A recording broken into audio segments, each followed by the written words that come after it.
I was just 6 when Mom passed away. My memories of her are like whispers, soft and fleeting. I remember her gentle touch and her warm smile. They said she was the kindest soul. But after she was gone, the warmth in our house faded like the last light of dusk. Dad didn't take long to fill the void she left.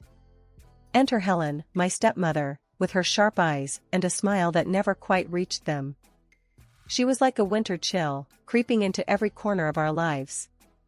To Dad, she was sweetness personified, always the doting wife. But the moment we were alone, her mask would drop. "Listen here, Emily," she'd hiss, her voice slicing through the silence. "Don't think for a second that you're anything more than a burden. Your father might not see it, but I do. You're just excess baggage, a reminder of a past best forgotten." Her words stung, but I learned to keep my tears hidden. I couldn't let her see how deep her words cut. A year flew by, and the family dynamic shifted even more. Helen gave birth to Lily, and overnight, I became invisible. Dad, caught up in the joy of a new daughter, unwittingly handed the reins of my life over to Helen. It was like handing a fox the keys to the henhouse. She relished in making my life a living nightmare. Dad was hardly around, always buried in work or too tired to notice the tension. On the rare occasions he was present, Helen played the part of the perfect wife and mother, and I was just the ghost in the background. So, I learned to live in the shadows, my voice a mere echo in the vast emptiness of what used to be a home. Helen's reign was undisputed, her words the final say in a house that had once known the gentle guidance of my mother. And as the days turned to years, I found myself wondering if the warmth of a family was just a distant dream, forever out of reach in the cold reality I existed in. Living with Helen was like walking through a minefield, never knowing when the next explosion would occur. Meal times were a particular kind of torture. She knew exactly which dishes made my stomach turn, yet those were the ones she'd serve me, her eyes glinting with malice as she'd set the plate down. "Here, Emily, your dinner. Eat up, we can't have you wasting away," she'd say, a twisted smile on her lips as she served me the very things she knew I despised. I'd sit there, the smell alone enough to make me nauseous. The few times I mustered the courage to push the plate away, Helen's theatrics would come into play. "John, look at her. Your daughter is turning into a princess, too good for the food I slaved over. What are we going to do with her?" she'd wail to my father, painting herself as the victim. Dad, ever the peacemaker, would sigh. "Emily, can't you just eat what's given to you? Your stepmother works hard to prepare these meals." But it wasn't just the food. Helen's cruelty extended to how I was presented to the world. My clothes were either a hodgepodge of mismatched colors and patterns or hand-me-downs so worn they were threadbare. I'd step out looking more like a scarecrow or a parrot, drawing snickers and sideways glances from my peers. "Emily, why do you dress like that? You look weird," the kids at school would jeer. I'd swallow the lump in my throat, my cheeks burning with shame. "It's all I have," I'd mumble, wishing I could just disappear. Back at home, Lily lived a starkly different life. She was the golden child, the center of Helen and Dad's world. Her wardrobe was a collection of the prettiest dresses, her meals always her favorites. She grew up with the world at her feet, and it showed in her attitude. Spoiled and petulant, she'd throw tantrums if things didn't go her way, and Helen would rush to soothe her, blaming me for her outbursts. "Emily, look what you did. You upset your sister," Helen would scold, even if I hadn't done a thing. And if Lily ever got caught doing something wrong, somehow, it would be twisted to be my fault. "Emily, I can't believe you'd do this," Dad would say, disappointment in his eyes, as Helen spun her tales, painting me as the instigator and Lily as the innocent. But despite the pain, the unfairness of it all, a small part of me held on to hope. Hope that one day, things would change. That one day, Dad would see through Helen's lies. That one day, I'd be able to leave this all behind and find a place where I belonged, a place where I was more than just the unwanted stepdaughter, more than just the shadow in the background of Lily's perfect life. Life under Helen's roof was a daily grind, a test of endurance. But amidst the gloom, a flicker of light appeared, so unexpected it almost felt like a dream. It happened one ordinary evening, the kind that usually passed in silence or with Helen's sharp words cutting through the air. I was in my room, lost in my books, the only escape I had from the dreariness of my existence, when Dad's voice broke through the quiet. "Emily, come down here. We need to talk," he called, his tone more serious than usual. Curiosity piqued, I hesitated for a moment, wondering what I might have done wrong this time. As I made my way downstairs, I found Dad sitting at the kitchen table with a stack of papers in front of him. Helen was there too, her eyes wary, a frown creasing her forehead.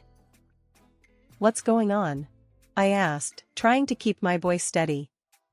Dad cleared his throat, his eyes meeting mine. "Emily, I've been thinking. It's about time we discussed your future. You're graduating soon, and..." Helen cut in, her voice sharp. "Yes, Emily. Your father thinks it's time you stood on your own 2 feet. Isn't that right, John?" But Dad shook his head, silencing her with a look. "What I'm trying to say is, your mother, God rest her soul, she left something for you. For your education. It's enough to get you through college." I stood there, stunned, the words barely sinking in. "College? You mean, I can go to college?" Helen scoffed. "Oh, now she's interested. Thought you'd be too busy feeling sorry for yourself to care about your future." Dad's gaze hardened. "Enough, Helen. This isn't about you. Emily, your mother wanted this for you. She set aside this money before she passed. It's yours, and I think it's what she would have wanted." The room spun around me. College. A chance to escape, to build a life away from the cold stares and harsh words. I felt a lump in my throat, a mix of gratitude and an overwhelming sense of what this meant. "Thank you, Dad. I don't know what to say," I managed, my voice barely above a whisper. Helen snorted. "Well, don't get too excited. It's not a free ride. You'll have to work hard, prove that you're not just wasting your mother's hard-earned money." But her words, usually so cutting, couldn't pierce the bubble of hope that had formed around me. For the first time in what felt like forever, I saw a path forward, a way out. The following weeks were a blur of applications, forms, and preparations. Helen's barbs continued, but they bounced off me, unable to puncture the shield of determination I had built. I was going to college, stepping into a future that was mine to shape. And as I packed my bags, ready to leave the house that had never truly felt like home, I looked back, not with sadness, but with a sense of closure. This was more than just leaving, it was the first step toward finding myself, toward healing the wounds of the past and building a life where I was more than just the unwanted stepdaughter, more than just a shadow in a cold, unloving home. Helen watched me with a smirk as I headed for the door. "Don't think this is the end, Emily. Life's not that kind. You'll learn soon enough." I met her gaze, my resolve unshaken. "Maybe. But at least I'll be learning, growing, and most importantly, living on my terms." With those final words, I stepped out, the weight of the past lifting with each step I took. The future was uncertain, daunting even, but it was mine, and that was all that mattered. Leaving home for college was like taking a deep breath after years underwater. I was off to study law in a city miles away from the stifling walls of my past. I couldn't help but feel a mix of excitement and relief as the bus pulled away, the familiar sights fading into the distance. Life in college was a whirlwind of lectures, libraries, and late-night study sessions. I threw myself into the law, finding solace in the clarity of statutes and the fairness of justice, so different from the life I'd known. Holidays would come, and I'd send my wishes back home, but the silence that returned was deafening. No happy birthday, no Merry Christmas, just the echo of my own voice in the void. Years slipped by, and my hard work paid off. Graduation day came, and I walked across that stage, not just with a degree in hand, but with the satisfaction of having done it on my own. I landed a job at a small law firm, throwing myself into the world of briefs and courtrooms. I was 25, standing on my own 2 feet, carving out my place in the world. Then, out of the blue, my phone rang one lazy Sunday afternoon. The screen flashed Dad, making my heart skip a beat. "Hello?" I answered, my voice cautious. "Emily, it's your dad. I know it's been a while, and I'm sorry for that. I'm not doing too well, health-wise. And I've been thinking, maybe it's time to mend fences, you know?" His voice was weaker than I remembered, laced with a regret that tugged at my heartstrings. "Dad, of course, I want that too. How are you? What's wrong?" The concern in my voice surprised even me. "It's a long story, Em. I've got some health issues, and well, it made me realize, life's too short for grudges, or what have been. I miss you, kiddo." Hearing the word miss from him, after all these years, it did something to me. It was as if a small, locked-away part of my heart creaked open. "I miss you too, Dad. I can come visit, see how you're doing. We can talk, try to start over." I found myself saying, the words spilling out before I could weigh them. That'd mean the world to me, Em. Really. The call ended with a promise to visit soon, leaving me in a whirlwind of emotions. For so long, I'd built up walls, prepared myself to go through life without my family. And now, with just a few words, those walls seemed less impenetrable. As I was packing my suitcases in my car, I realized that this wasn't just a journey back home. It was a journey into the unknown, a chance to heal old wounds, to bridge the gap that time and silence had widened. And for the first time in a long time, I found myself looking forward to what lay ahead. The drive back to my hometown felt longer than it actually was. Each mile closer to the house where I grew up made my heart race a little faster. I hadn't been back since I left for college, and the thought of facing them all again was daunting. Pulling into the driveway, I sat for a moment, gathering my thoughts. The house looked the same, yet different somehow, smaller and less intimidating than in my memories. Taking a deep breath, I stepped out of the car and walked up to the front door.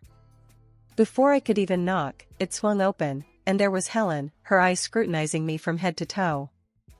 "Well, if it isn't the prodigal daughter. Back from the big city, huh? Still dressing like you're on a budget, I see," Helen sneered, her voice dripping with disdain. I felt the old familiar sting of her words, but I wasn't the same timid girl anymore. "Clothes don't make a person, Helen. It's what's inside that matters," I replied, my voice steady. Her laugh was harsh, devoid of warmth.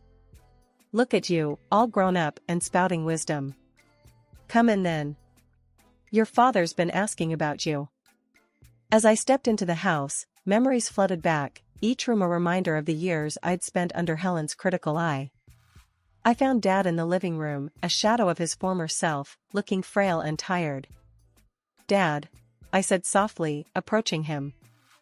His eyes met mine, and I saw a flicker of emotion, a mix of sadness and relief. "Emily, you're here. I've been thinking about you, about everything. I wasn't there for you when you needed me most. I'm sorry, so sorry for that." The sincerity in his voice caught me off guard. "It's okay, Dad. We can't change the past.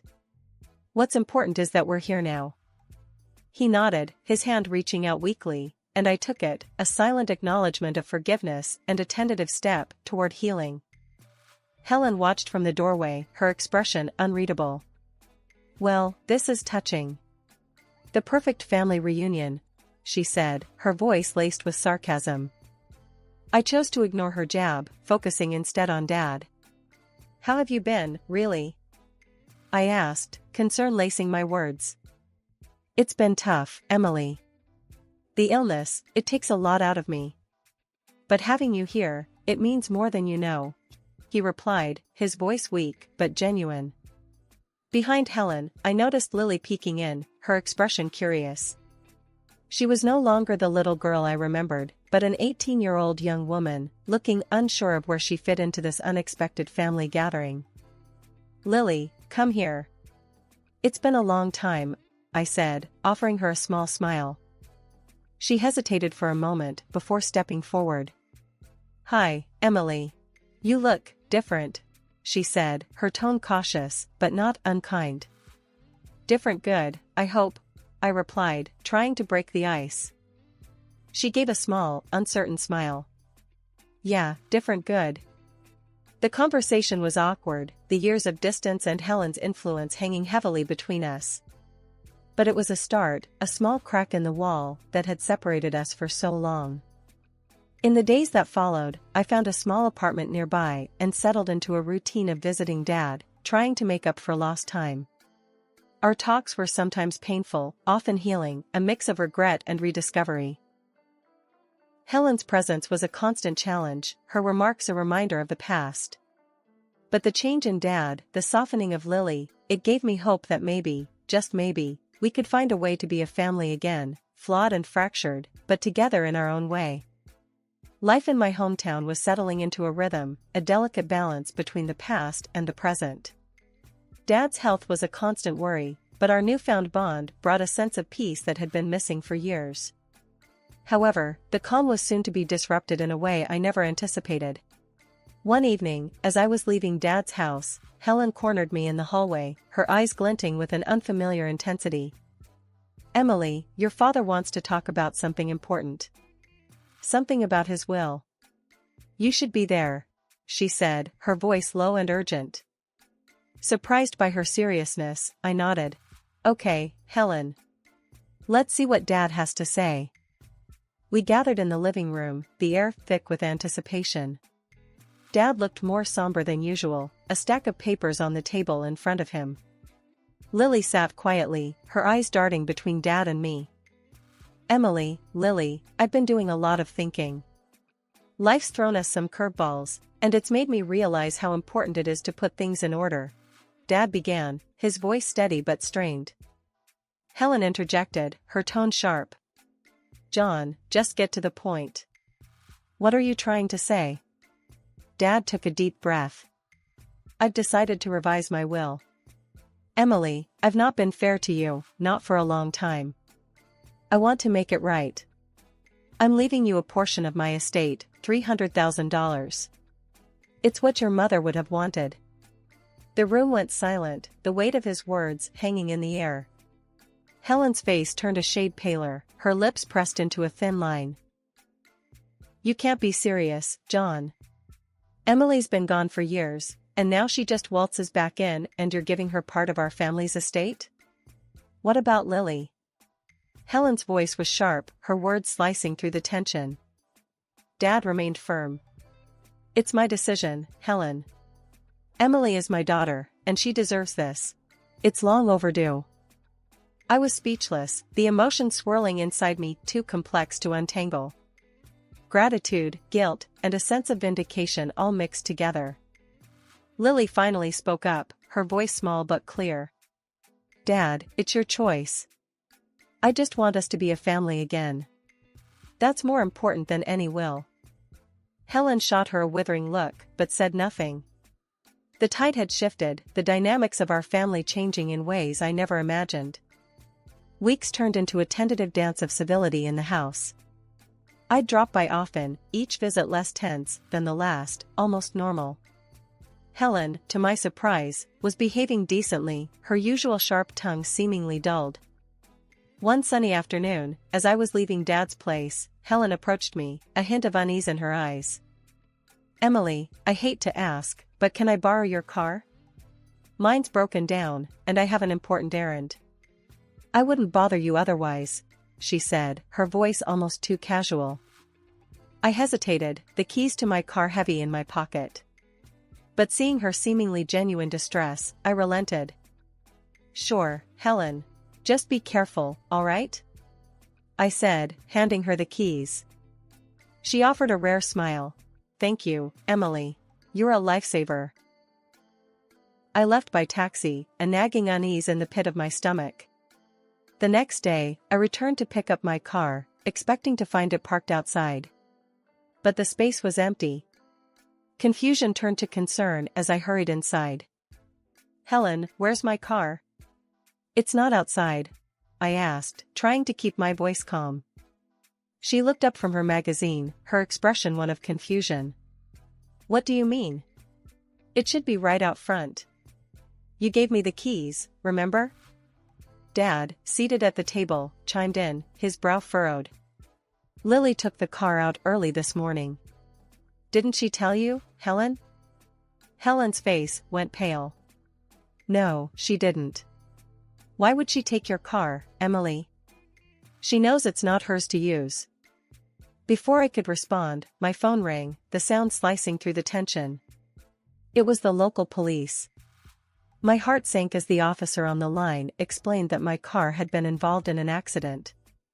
Lily was driving, and the brakes had failed. She was in the hospital. The room spun as I relayed the news.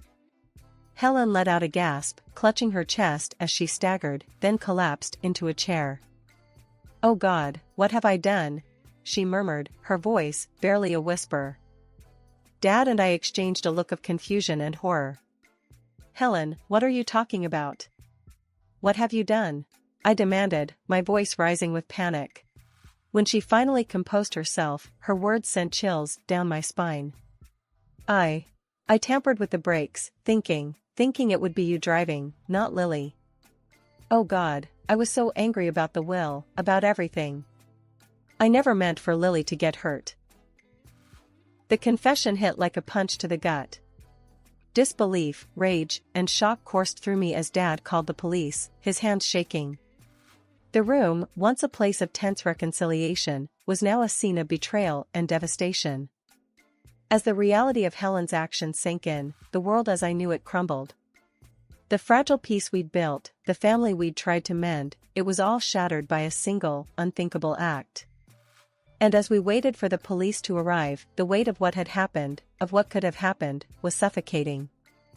I was torn between concern for Lily, lying in a hospital bed because of a malicious act meant for me, and the betrayal by Helen, a woman who had proven she was capable of the unimaginable. The road to healing and forgiveness had been hard enough, but now, it felt impossible. The police arrived, their arrival a stark reminder of how quickly life can spiral out of control. Helen was taken away, her face a mask of shock and disbelief. Dad and I sat in silence, the weight of her confession hanging heavy between us. I can't believe she would do something like this. To her own daughter. Dad's voice broke, the betrayal cutting him deeper than any illness ever could. I reached out, taking his hand. Dad, we need to be strong, for Lily. She needs us now more than ever. He nodded, his eyes moist with unshed tears. You're right, Emily. It's just, all these years, I never knew the person I was sharing my life with. The following days were a blur of hospital visits and legal procedures for divorce. Lily was stable, but the road to recovery was going to be long. Seeing her in that hospital bed, so fragile, so innocent, it stirred a protectiveness in me I didn't know I had. One evening, as we sat by her bedside, Lily's voice, weak but clear, broke the silence. Emily. I'm sorry. For everything. I never knew. I never thought. I squeezed her hand gently. Lily, it's not your fault. You didn't know. We're going to get through this, together. Dad, who had been a silent presence, spoke up. Both of you, you're my girls. What Helen did, it's unforgivable. But we're a family, and we're going to heal, move forward. The days turned into weeks, and slowly, life began to find a new rhythm. Helen's trial was the talk of the town, but within the walls of our home, we focused on healing, on rebuilding the broken bonds. Lily's recovery was a miracle in itself. Each small step, each smile, was a victory, a testament to her strength. And as she grew stronger, so did the bond between us. Dad, I've been thinking, I said one evening as we sat in the living room, a semblance of peace settling around us. Maybe it's time for a fresh start. A new beginning for all of us. Dad looked at me, understanding dawning in his eyes. You're right, Emily. We've been given a second chance, and we shouldn't waste it. Let's leave the past where it belongs, and build a new future, for us, for Lily. And so we did. We sold the old house, the place of so many painful memories, and found a new home, a place where the shadows of the past couldn't reach us. It wasn't easy, starting over, but with each other, we found the strength to move forward, to create a new story, one filled with hope and love.